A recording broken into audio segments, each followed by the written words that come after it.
All right, how's everyone doing? I got another roof rack, Rhino rack related video here. I was at Home Depot and I saw that they have these eye bolts, 3/8 by 2.5. These are zinc plated. Stainless, I guess, would be nicer, but galvanized or zinc plated resists weathering pretty well. So I also got 2 more packs of these cone nuts. If you recall my previous video, there's a 1/4 inch one, there's a 3/8, and that's the 3/8.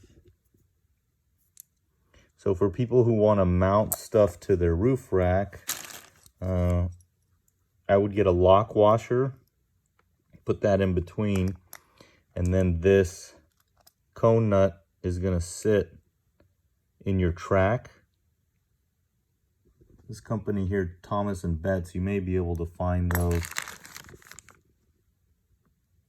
on the internet somewhere.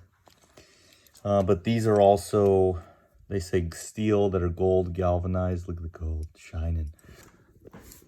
So this is just a fit up so that this is the 3/8 one. There's a little bit less of a gap here with the 3/8. This is the Rhino rack, roof rack. So anyways, this eye bolt, you can just turn it.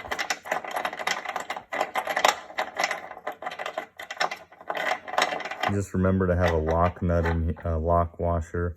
And you'll get it to where it's tight. The threads on the eye bolt are lifting up this channel nut, and then you can just push this bolt down and just get it tight over the lock washer. So what that'll allow you to do is, if you get 4 of them or even 2 of them, is you have a tie down point on your roof rack.